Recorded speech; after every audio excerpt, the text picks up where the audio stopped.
That should work here.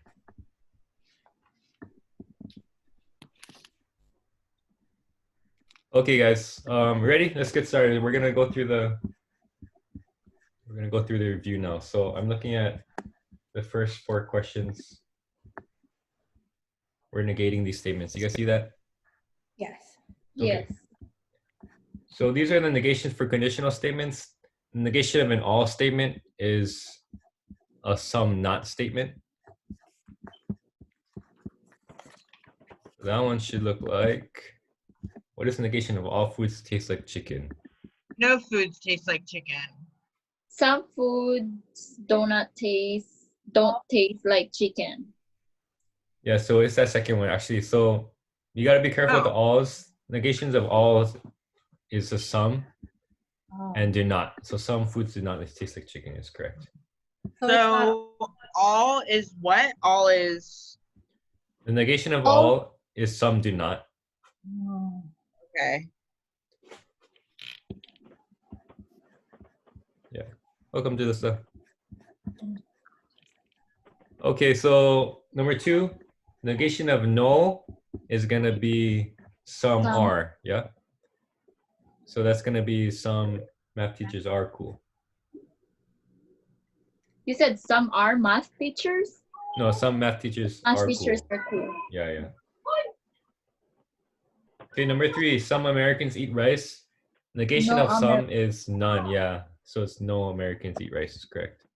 Or you could also have said all Americans do not eat rice. That's also acceptable. Okay.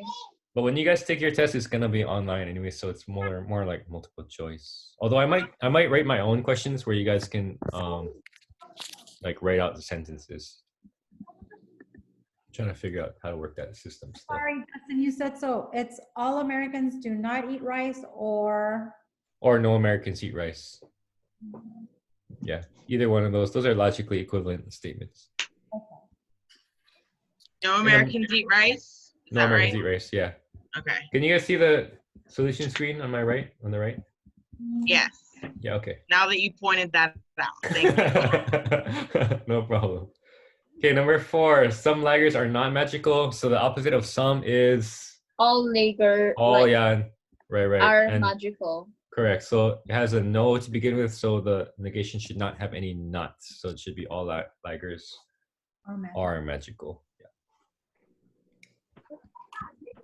Okay, sweet. Next 4 questions are using these statements, the P, Q, and R here. So P is I'm hungry, Q is there are potato chips, and R is I eat my boogers. Number 5, we're just translating to symbols. Q. What was that? Yeah, so number 5 says there are no potato chips or I'm not hungry. So in between we have an or for sure. That's like that V looking thing, yeah? The V. Yeah, the V. On the left side, it's there are no potato chips. So if you look, Q is there are potato chips. So no potato chips would be not Q. So not Q, V, not P. Yeah, right. Exactly. Where is Q, it? V, not P. Wait, hold on. Where are you guys at now? Okay, we're looking at number 5. Number 5 here. This one. Does it have to be in parentheses or it doesn't matter? Doesn't matter, right? You don't need parentheses here, yeah, because the negation is gonna stick closest to the Q. Okay. Yeah. Oh, and okay. same here, negation sticks to the P. Negations happen first and then the ors. So not Q. Or not P. Or not P. Yeah, because P is I'm hungry, I'm not hungry would be not P. Oh, okay. Yeah. Okay, number 6. You have an if-then statement. So to start with, you know you're gonna have a arrow, yeah? Here, let me write it out like this. So to start with, I know I'm gonna have an arrow. On the left side of the arrow is whatever comes before the then. So between if and then, it's gonna say, if I eat my boogers or there are potato chips. So I eat my boogers is are. R. Yeah. V. V, right? Are or there are potato chips. Q. Which is Q, right? So that's the left side. Then I'm not hungry is not P. Then I'm not hungry is not P, correct? Yeah. So then. And the RVQ should be in parentheses, correct? Okay, that's a good question. So if you put in parentheses, you are correct. But if you did not, you are also correct because the order So of it doesn't operations. matter if you have parentheses or no. Correct, yeah. Okay. It's safer to have it in parentheses, but even without, we have the It's still or okay. sticking stronger than the arrow. So it's still. So the question is, it's in the web assigned the exam. Is the web assigned gonna be like, it's either like if you put parentheses or no parentheses, it's still correct? Even if it marks you wrong, I can always go back and change it. But I think it should accept either version. Actually, I think for you though, it's more like you're just gonna choose the correct one. Okay. So I don't think they'll give you both options. Okay, number 7. We're translating now back to English. So we have again an if-then statement, right? The left of it is a P and not Q. That's P is I'm hungry, so I'm hungry and there are no potato chips. there are no potato chips, yeah. So if I'm hungry and there are no potato chips, then I eat my Then I eat my boogers. boogers. correct. Yeah. Ew. Ew, Zara, gross. What? I just read. Nah, I'm just joking. I did the same thing to someone else too. Okay, if I'm hungry, then there are no potato chips, then I eat my boogers. That is Ew. That's number good. 7. Sounds reasonable. Okay, next question. You have an if and only if statement that should go right in the middle. And the left side of the if and only if is not R. So not R is I do not eat my boogers. So it starts off like this. I do not eat my boogers. If and only if. And what's on the right side? I'm not hungry. I'm not hungry.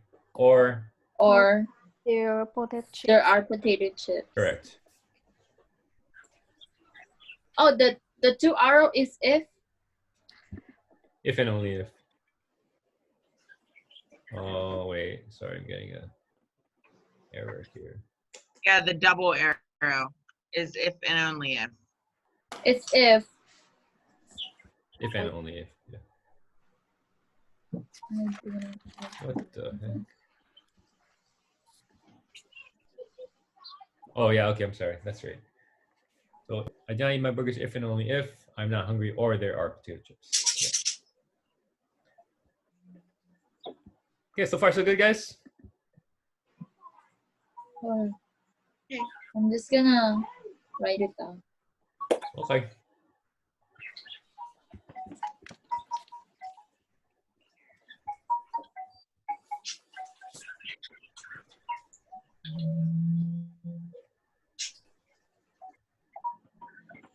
Okay. Okay, here we go. So number 9, part A. Do we need to draw? What I recommend is just start Just doing read. that algebra thing. So like I'm gonna start by writing the statement again. P And is just true. yeah, P is true, Q is false, R is true. So the first step is always just False. insert whatever the truth value is. It's true. And true and false. True and false. True and true and it's true. So this is true. Okay, let's go through it step by step. So first, we're just replacing the truth values. P is true, Q is F, R is T. Yeah, just like that. And then I'm working from inside the parentheses first. So T or F is It's true. true. Oh. Yeah. So I should have true and true. True and true. Yeah. And true we know to be True. true. So the end result is To be true. true. Yeah. So that's the answer right there for part A. Yes. Not you. Wait, so just a quick question. Yep. For the R represents, those aren't like interchangeable, right? Like those aren't just like how you could do like P or Q, like, you know what I mean? Like the R stands for something specific. Yeah, so and then we're looking at Q. question number 9. Yeah. And question number 9 says R is true. So R has to always be replaced by true in this case. Okay. So we have 3 simple statements, P, Q, and R, and we're given what their truth values are. Oh, got it. Yeah. Okay. I see. Okay, so letter B, same thing. Start with the original statement, and then I'm switching to the truth values of each of those P, Q, and R. And then I'm just going to simplify from there. When I simplify, I want to start with the parentheses, but within the parentheses, negation happens before the and.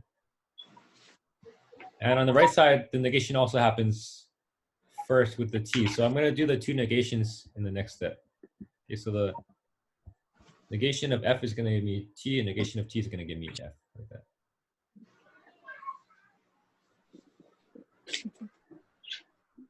Okay, after that, I'm going to work inside the parentheses next. So I have T and T, which is True. true. Yeah, true. True and false is false. Correct, yeah. So I just left this one in parentheses just so we can see, remind ourselves that came from this parentheses here. Yeah, T and T gave us T. I don't really need it there though. T and F is false, yeah. Yeah. So that's the final answer is just false. Yeah. And then part C, same thing again. So here's my original statement.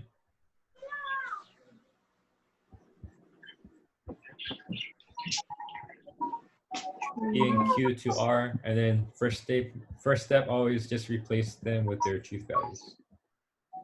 True and false. True and false, yeah. Two true. Is true. Then I'm going to work inside the parentheses. True and false is False. false, yeah. So I have false, arrow to true. False to true is true. Oh, false. True. I don't Yeah, know. that's true. Then- That's right. That is true. I don't know. So remember the conditional statements, they're only false if the left side is true and the right side is false. But otherwise, it's going to be true automatically. If I start with false, it's going to be true no matter what. Okay, so part D, same start, rewrite the question. I'm going to fill in the truth values of P, Q, and R.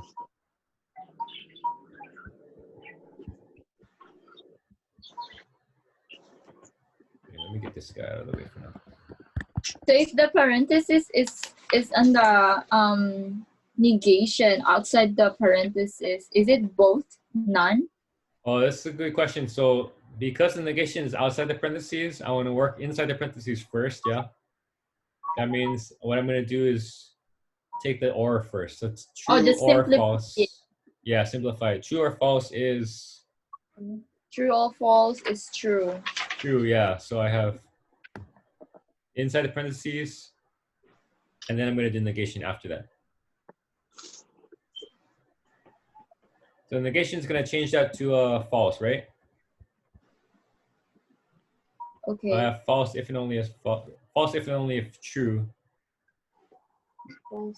It's false. which is false, yeah. So the if and only if they have to be the same to be true, yeah. And they're not matching up, so it makes it false.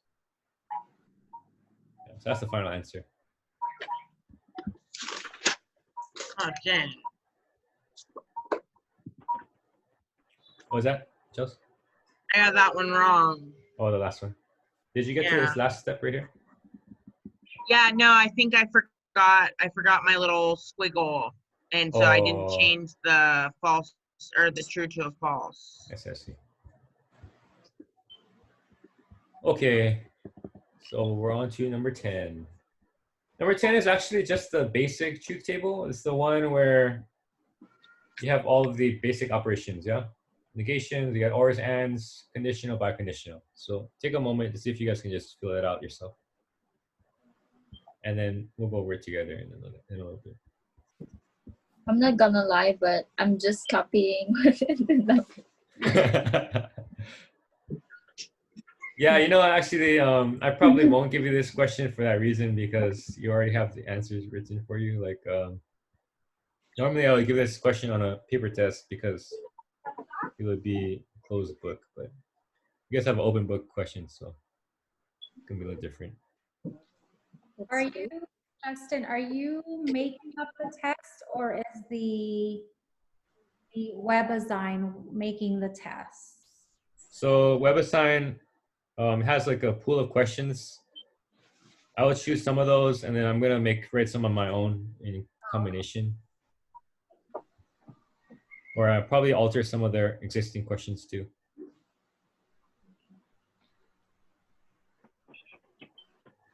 Yeah. Okay, guys, let's walk through this. So the first two columns pretty easy, right? You just have negation of P. So whatever P was, you just switch it. If it was true, it becomes false. So that should end up with false, false, true, true. Just like that. And then Q is the negation of the original Q, which was true, false, true, false. So that should be false, true, false, true. Like that. Now, or remember for ORs, the key is to look where they're both false. Because if they're both false, it's false. But otherwise, it's going to be true, yeah? Welcome, Kayla. So this is false in the bottom.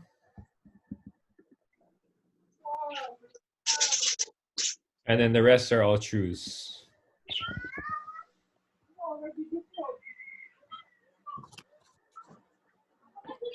And it's kind of the other way around. They both need to be true. So that means the first one is true, but the rest are going to be false.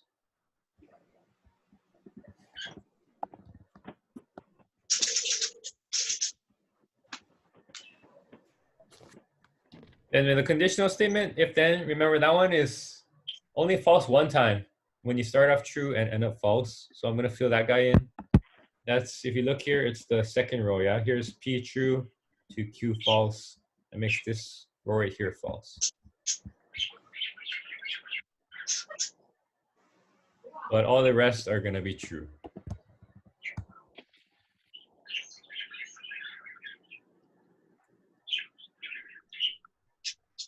And then finally, the if and only if. If and only if has to match up to be true.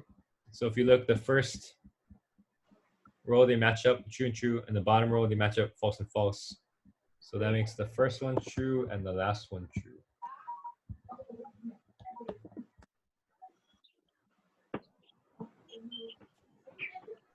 And all the other cases are false. Nice, I got all those right. Sweet. Okay, that's number 10. And number 11, go ahead and just give it a shot. Oops, I forgot to erase the bottom so you know what the answer is going to be. But yeah, just try to see if you guys can fill in that box.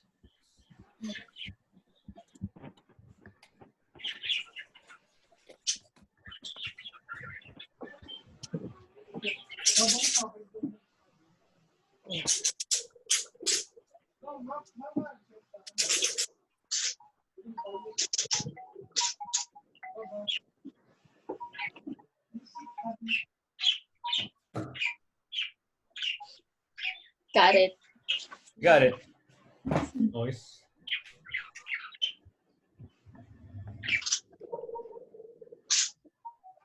I almost forgot the negate Q there.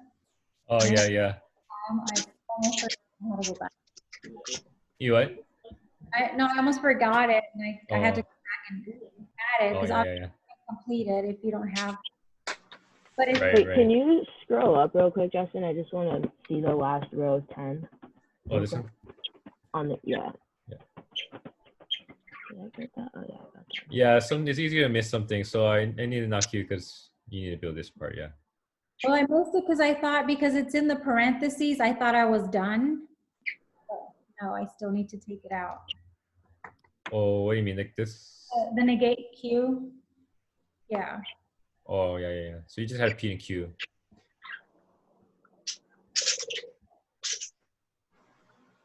Yeah, you just want to make sure each step you only do one operation at a time. That's why I added a not Q column. Yeah, let's just talk through, guys. So P and Q, we actually done that already, right? It's only true in the first row when they're both true. True, false. Yeah, the rest are false. True, false, false, false. And then the negation of Q, that's just flipping Q what it originally was, which was true, false, true, false. So it's going to end up false, true.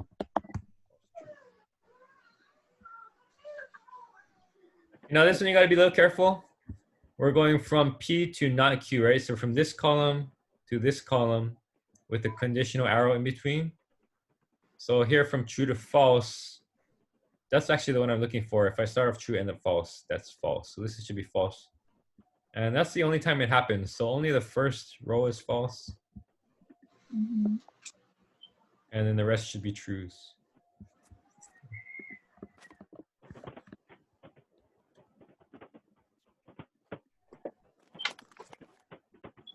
And then for the last part, we're looking at the two columns that have parentheses in them. Yeah, this one on the left, this one on the right, and we're connecting them with this or. So as long as there's true somewhere, it's true. So here's a true, here's a true, here's a true, here's a true. True. Yeah, they're all true. They're all true. Yay, I got all those right too. Nice. And since they're true, the second part of the question asks, is it a tautology or not? And yes, it's a Yes. tautology.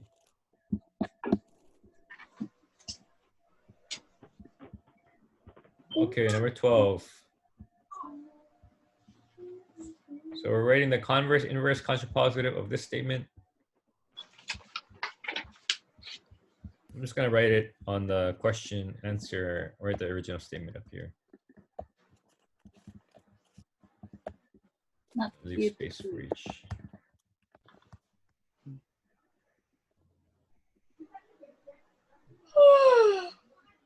Okay, so here's the original statement. Not P to Q. The converse is what I get if I just reverse the order, right? Not So- Q to P. That would be the I think that's so. positive you're thinking actually. So the converse is just a simple reverse. From left to right, you just change to right to left. What? Should be Q to not P. Yeah? The right side is Q, the left side is not P. Oh. All you're doing is reversing for the converse. Exactly. Yeah, just reversing. The inverse, you're taking the negation, but you're keeping the order the same. So it should be the negation of not P, which is P. Was it a The double right negation? side. Not Q. Yeah, double negation becomes back to the original. Yeah. And the negation of Q becomes just not Q. So it should be like this. P to not Q. And then the contrapositive, you both reverse and flip. So the way you can think about that one is you can take the inverse and just reverse the order. Or you can take the converse and just negate both sides. So not Q to P. Now Q to P is correct, yes. Woo! Yay! Yay. You Math. got it, girl.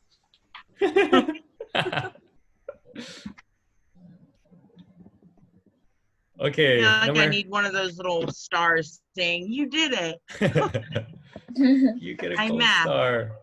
Yeah, 5-star. Woo! All right, so this, the state De Morgan's laws for logic, I had to look Yep. this up in the book. Probably the first time I've ever cracked open my book. I'm so Is proud of it- you for opening up your book. I know, right? You Is it Googled it? not A or B is the same as not A and not B? Is that what they were looking Yeah. for? Yes, yes. There's two parts to it. The first one, that's Right. one half. The other half is the and. The What? not A and B is the same as not A or not B.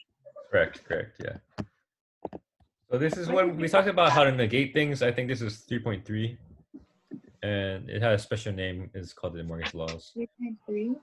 I'm not going to ask you specifically to state the De Morgan's laws because that would just be looking up in your book since you guys have open book. But what I will ask you is how to negate specific cases. So if you have a specific and statement or a specific or statement to negate it. So what's the answer? So this is the first half here. The negation of an or statement, P or Q, is equivalent. This is a symbol for equivalent, yeah? It's like the equal sign for logic. Negation of the left, negation of the right, and in between you switch from or to and.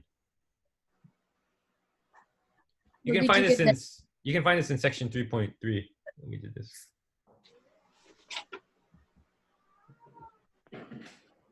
Did I I came don't- to your class this one, Michael? I don't know this. I don't remember. No. I don't think we went over to Oh, Mark. I think I'm at the other class that time. Oh, it's when you were at the 9 o'clock class. 9:15 class. Okay, so the other one is almost the same, except we're just switching the ands and ors, yeah? So negation of an and statement is an or statement, and you negate either side. So the question is, how can you determine if it's or and or the arrow? What? Ma'am? No, because you said, oh, okay. You're just gonna write it down, everything? So we're only talking about negating the ors or and statements right now. And that's negating or statements and statements. That's what the Morgan's laws tells us how to do. I'm confused. Now. I'm just Okay, gonna so the Morgan's laws, all it says is this is a statement of the Morgan's laws. And all it says is if I have an or statement, P or Q, if I want to Mhm. negate that, so this negation, if I want to negate it, I just negate either part, negation P, negation Q, and I swap or for and, that's all. That's it? That's it. And then the second half is almost the same thing except swap and for or. Okay. Thank you. Yeah. We'll see a question like this a little bit later. For now, let's move on to 14. So 14, it says to write the negation of the statement here. If x minus 4 equals 2, then x is equal to 6. So to do this, we need to recall how to negate if-then statements. This is something that you guys should know. This is also in 3.3. So recall the negation of an if-then statement, if P then Q, is keep the left the same, switch to and then negate the right. 6 minus 2 is not equal to 2. So the left side should stay the same. It should be the original x minus 4 is equal to 2. Change to an and x is not equal to 6. So this is the answer here. Left side's the same, switch to and, negate the right side. How do we know when to put that little slash through the equal sign? Is it when they are equal? So the original statement was x is equal to 6. Right. So the negation is x is not equal to 6. This is Okay, just and that's the when symbol we for- put the slash through it. Yeah, yeah. It's just a symbol for not equal. That's all. Okay. All right, number 15. So number 15, same principle. You have the left, you have the right. The negation is going to keep the left the same, and it's going to change to and reverse the right. So the reversal of the right, though, negation of not Q is going to be back to Q. Q. Yeah. So it should look like this. P and not Q. I mean, sorry, P and Q. P and Q. Oh gosh, got that wrong. Oh, it's in the paper. Yeah, that one is in the same 3.3 section. All right, number 16. This is where we're applying the Morgan's law. So this is more like a kind of question that you might expect to see. So we have an or statement, right? The negation should switch the left, negate the left, change to and then negate the right. So your end result Oh, should okay. I got it. I think I'm at your class this time. I'm just not paying attention. Okay, so the result should be P and not R. Yeah, switch to or, switch or to and negate each piece. Got that wrong. Not P. You have a question about this? Where it came from? I just got it wrong. Do you understand P. why it is what it is? Okay. We just need to change the Or, I mean the end. Or end. and Yeah, into or. change or to and then And either then side P is to negated. Yeah. Yeah. Okay, guys, let's move on to this next type of question. So we're looking at how to evaluate arguments now. Number 17 it tells you in English, but what I'd like to do is change the symbols first. So if you give a mouse a cookie, then he'll ask for a glass of milk. That's like a regular if-then statement, right? So it's gonna look something like if P then Q. Yeah, yeah. Mhm. Then the mouse asked for a glass of milk. That's the R. second part of that statement. Not Is it- R, actually Q, because Q was the give a Oh. glass of milk part, right? So you have if P then Q, you're giving Q, and then it concludes that you gave the mouse a cookie, so which is P, so therefore P. Is that valid or invalid? Invalid fallacy of the converse. Correct, yes. It's invalid fallacy of the converse because this is converse, right? From P to Q, it went from Q to P. Mhm. All right, 18, 19, 20, 21, same ideas. So number 18, all I'm focused on is what's on the left, what's on the right. You kind of like, don't worry about what particulars on the left, just look at if words appear again. So if you look over here, it's not, this is the left side, this is the right side. This here is the negation of the right side, right? And then you conclude the negation of the left side, which is the contrapositive pattern, right? From left to right, negation right to negation left. That's the contrapositive pattern, which makes it valid by indirect reasoning. Wait. Repeat it again. Okay, so number 18, yeah? You have the left side, you have the right side. This is negation of the right side. You conclude with the negation of the left side. So since the original So statement it's still is not okay? P and Oh, then sorry, Q. Chelsea, first, what did you say? Okay, so since the original statement is not P, Mhm. then Q, Mhm. it's a valid indirect reasoning because the second statement is not Q, then P. Correct, Right? yeah, That's yeah. what we're looking at. Okay. Yes. We just want to think left side, right side. This is opposite of the right side to opposite of the left side. So that's the contrapositive of the original. All right, so to find our answer, we always look below the original statement and see what's going on with the second statement or the second letter and then underneath the line.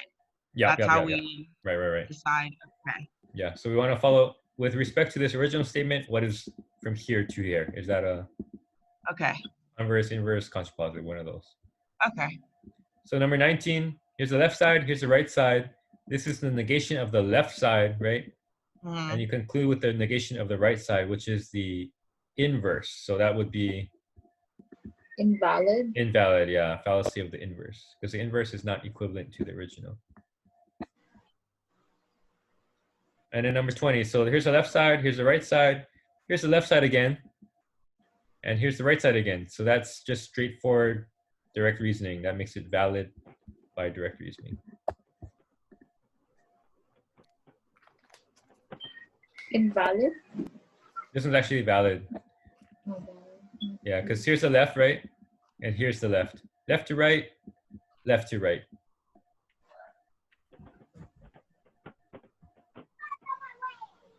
Is that okay? Direct reasoning, yeah. Yeah, direct, yeah.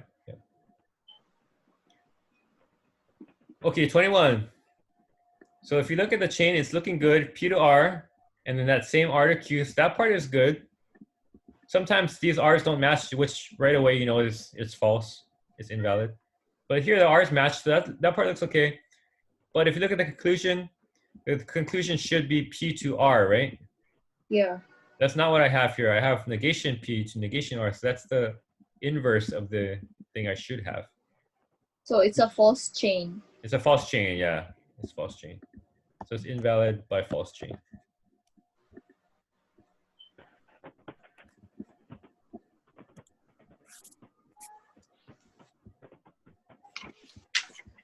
All right, guys, we're gonna move on to the last section. Now we're back in chapter 14, looking at statistics. 22 says to make a frequency distribution, stem and leaf plot, bar graph, line graph. What I'm gonna do first is just, I'm gonna organize my data.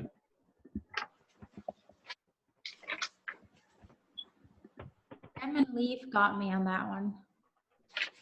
Oh yeah, okay, we'll talk about that. So I just rewrote my data in order because it's easier to work with that way. And then I'm not gonna write this one on the thing because it's really hard if I try to type this. So I'm gonna do this on the whiteboard.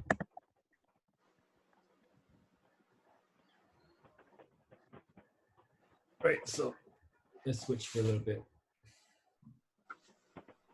8 is 8,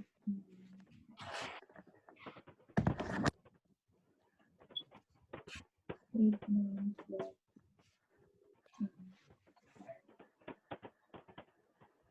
Oh, you got your whole setup over there. Yeah, I bought this special for you guys. Aw. Well, all the classes together, but yeah, you're fine. Oh, we feel so special. We get our own whiteboard. You know, the state should reimburse me. I hope. Nice. Nah, that's no big deal. I Okay. think you do. No, I'm just kidding. You think what? You think they Nothing. will? You think they will? I think so. Maybe They if I should. argued for it, but it's not worth it to me. I mean, I check. Okay, guys, can you see okay? Yes. All right, so the frequency distribution, that part is pretty easy. I'm just gonna write down my numbers again in order. Values. Yeah. I don't like drawing. Everything, right?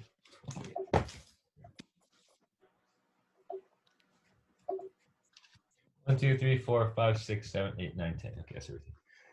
So frequency distribution, super easy. All you do is write down your values and how many times they occur.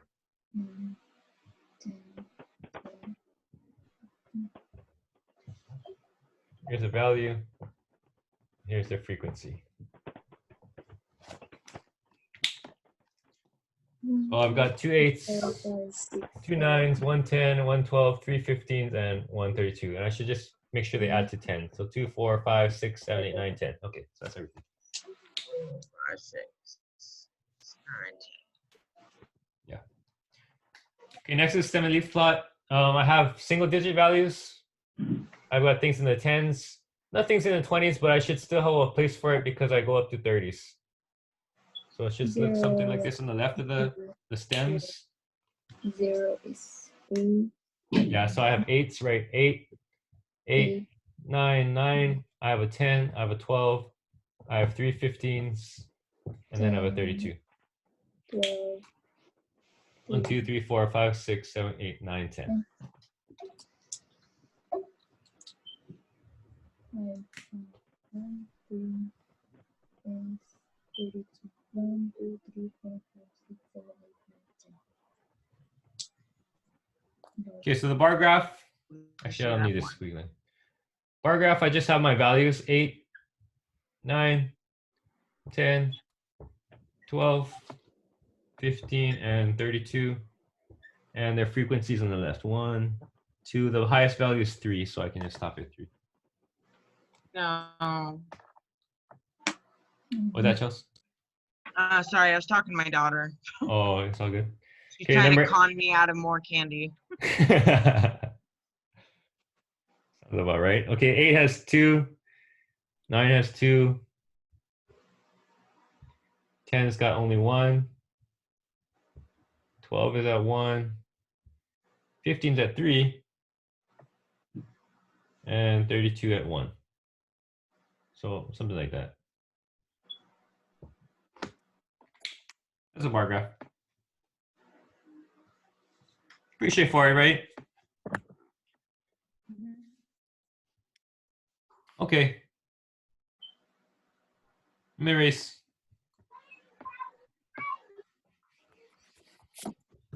And let's do the last one, the line graph. Line graph may be the most tricky, but it's not that bad either.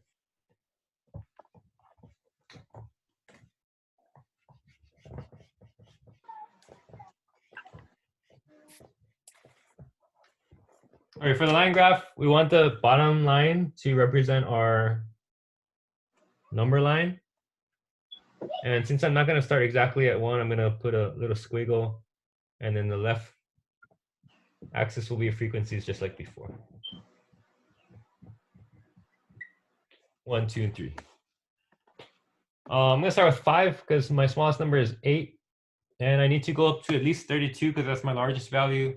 But it seems to me the thing that makes most sense for my even spacing is just go by 5s to 35. So 5, 10, 15, 20, 25, 30, and 35.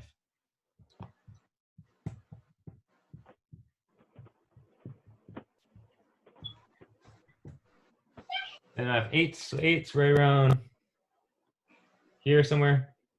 There's 2 of those, so here's a dot for 8. There's 2 9s. There's 1 10.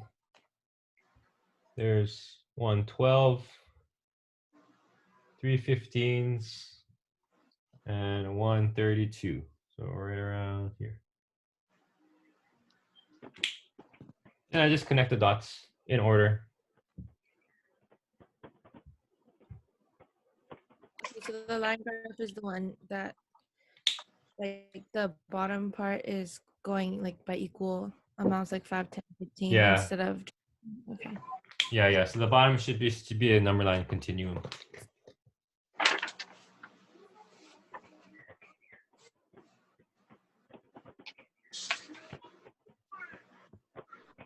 It's okay.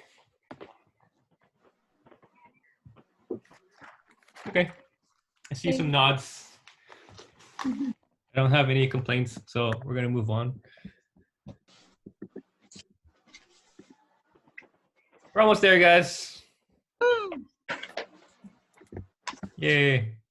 Then it's calculator. We just have the last few questions to go. Let's see. Number 23. Find the mean, median, mode, range. Okay, for this, guys, I'm going to recommend that you use the Desmos calculator I had you guys use before. So wait, hold on. Give me a second. I'm going to make myself comfortable here.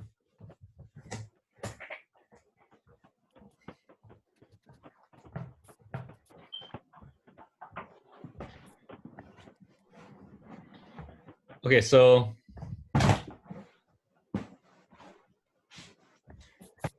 let's see. Let me open up that right here. I'm gonna write down the numbers one more time so I can just see them again. And then let me open up the calculator.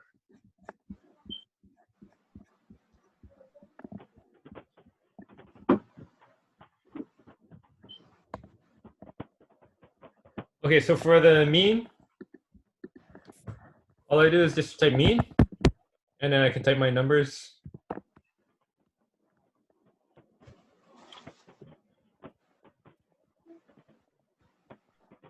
And that's 13.3, so that's the first answer, yeah.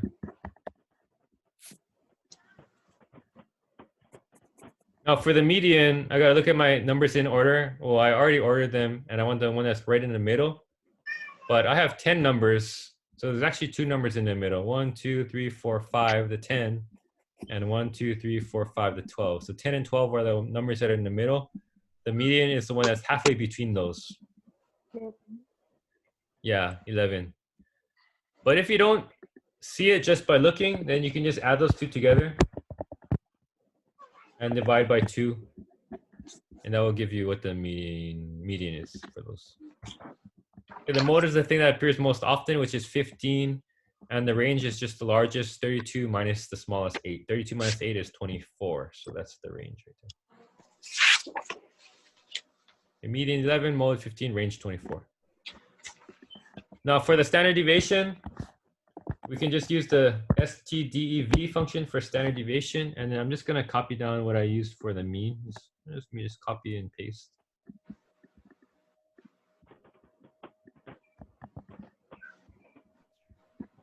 Oh, Justin? Yep. I has to go in order. I totally forgot that. The number. Me too. They do not have to go in order. Huh? For the standard deviation? No, I'm sorry. Now for the mean, median, mode, and the range. Oh, just for the median. That's the only one that matters, the order. Because I did 12 plus 32 for the median. Yeah, me too. Oh, okay, yeah. So that would I not be divided correct. it. Yeah. So the median must be in order because you're looking for the number that's right in the middle, right? I So forgot. yeah. Okay, I know. Did you get That's why 2.6? we're reviewing. Yes. Okay. Okay, so standard deviation is 7.18099. They'll tell you how many digits they want, so pay attention to the question. I'm just gonna choose four decimals because that's kind of like the standard number I like to use. So to 4 decimal places, 1, 2, 3, 4. That means you round 9 up 1. But if I round that up 1, it's gonna push up to 1, 0. So it's gonna be 71810.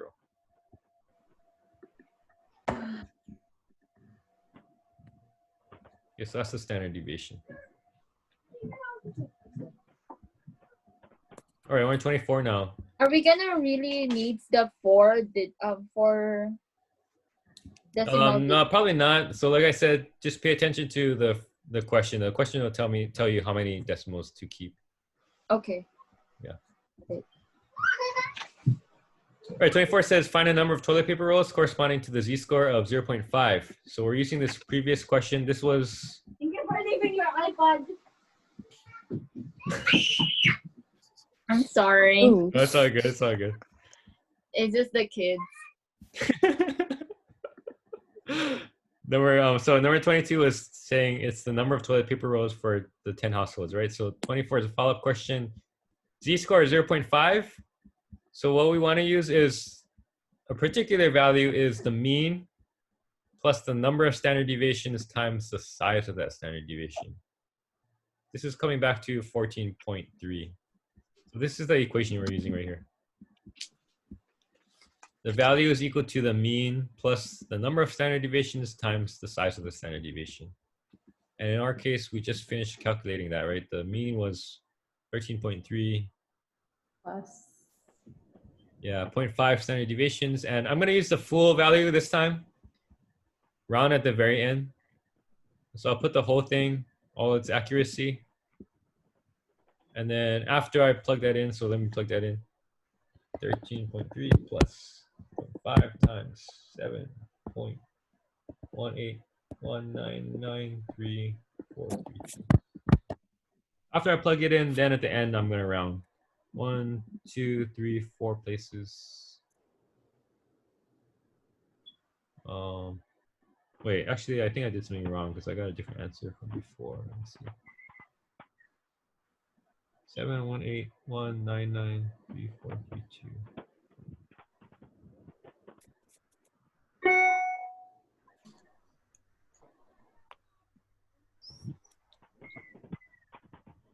That's weird.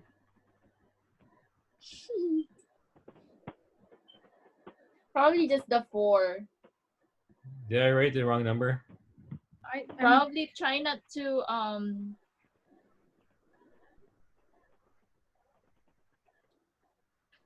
99. Oh, it's a 0. 809. That's why. It should have been a 0 here. you need glasses. I do actually, but I'm wearing contacts, so 1809. yeah, it should be 09. So there's a typo over here. This is a typo. There you go. Okay, so it should come out to 16.8905 to the nearest 4 decimal places. That's the number of toilet paper rolls corresponding to be 0.5 standard deviations from the mean. So z-score is 0.5.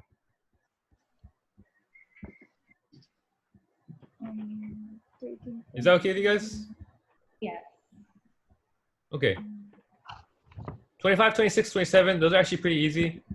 If you look at La Lima under your resources, I just posted something new. So the normal distribution table. It's also in the email I sent you guys earlier with the review itself. So what about the one that you guys you give us to the paper one? That's the same thing. Yeah, same thing. You can use a paper one. So I'm looking for 1.5. Here's 1.50 right here, 0.4332. Yeah. Now the question might ask us a percentage, in which case you just move the decimal over to 43.32%. But right now it's asking for probability, so I'm going to write it as 0.4332. 26, same thing. It says for negative 1.27, but since the table is symmetric, if you look at our distribution, same to the from 0 to the right, same as from 0 to the left. 0. So I can just use that negative 1.27. Yeah, here's 1.2. We'll line it up with 7 over here in the top. So 7. 39.80. 39 0.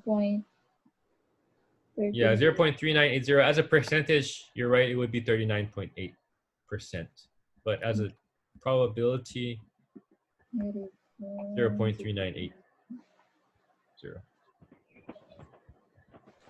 All right, and so you find, just to make sure you find that, because you go to 1.2 and then you go 7 from the top, right?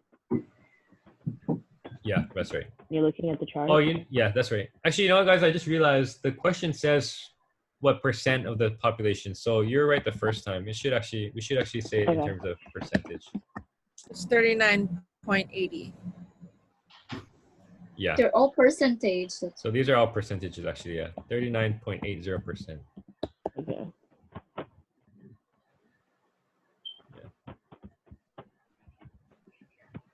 And then 27 is z-score of -4. So we're gonna look at z-score of +4, but 4 is off the chart. So we refer to this thing it says in the bottom. Anything above 3.09, we just use 49.99%.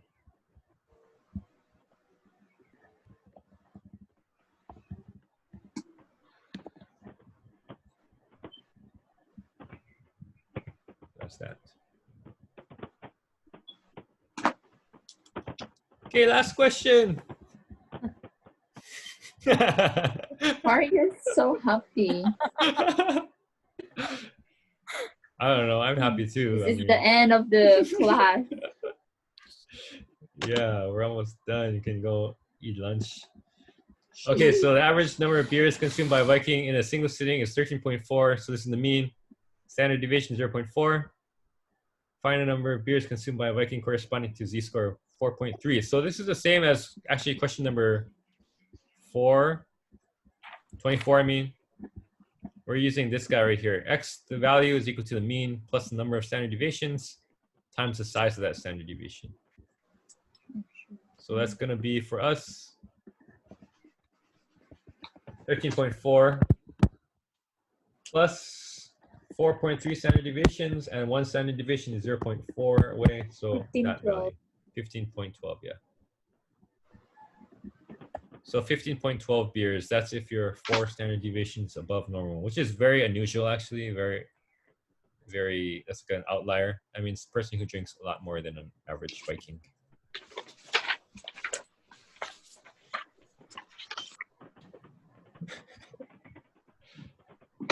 Looks like Chelsea fell asleep.